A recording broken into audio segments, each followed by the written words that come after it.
Dawood university of engineering and technology से 88 से जायद मुलाजमीन को निकालने के बाद नई भर्तियां शुरू। बोर्ड उनकी जगह अपनी पसंद के लोगों को भर्ती करने की तैयारी मुकम्मल कर रहा है। सिंध हाई कोर्ट, सिंध काबीना, इलेक्शन कमीशन की जानिब से नई भर्तियों पर पाबंदी आयद है। बोर्ड की जानिब से यूनिवर्सिटी इंतजामिया ने नई भर्तियां करने की तैयारी मुकम्मल कर ली है। दाऊद इंजीनियरिंग यूनिवर्सिटी की vice chancellor professor doctor Samreen Aasam Hussain की हिदायत पर 2 नवंबर 2023 को दिन 11 बजे वीसी सेक्रेटेरिएट में फाइनल बोर्ड के लिए उम्मीदवारों को तलब कर लिया गया है। यूनिवर्सिटी की इंतजामिया ने तमाम उम्मीदवारों को लेटर्स भी जारी कर दिए हैं। यूनिवर्सिटी की जानिब से सिलेक्शन बोर्ड कायम किया जाएगा। सिलेक्शन बोर्ड की मंजूरी के बाद नई भर्तियां की जाएंगी।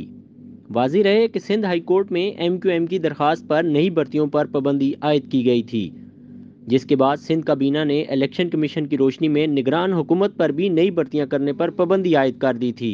सिंध हाई कोर्ट के हुक्म पर दाऊद इंजीनियरिंग यूनिवर्सिटी की खाली असामियों पर भर्तियों का इश्तिहार मुअत्तल कर दिया गया था। अदालती हुक्म के बाद secretary board and universities Khalid Haider Shah ने भर्तियां रोक दी थीं। Secretary board and universities Khalid Haider Shah ने खत लिखकर तमाम जामियात को नई भर्तियां करने से रोक दिया था, जिसके बाद सेक्रेटरी खालिद हैदर शाह को जबरी तौर पर ट्रांसफर कर दिया गया था। जराये के मुताबिक खालिद हैदर शाह किसी भी तौर सियासी भर्तियों के मुखालिफ थे और कानून की पसदारी कर रहे थे, जिसके बाद उनकी जगह नए सेक्रेटरी नूर अहमद समो को तैनात किया गया। नूर अहमद समो ने दाऊद यूनिवर्सिटी को भर्ती से मना नहीं किया, जबकि इलेक्शन कमीशन की इजाजत के बगैर भर्तियां होने जा रही हैं और सिंध हाई कोर्ट का हुक्म इम्तना भी है।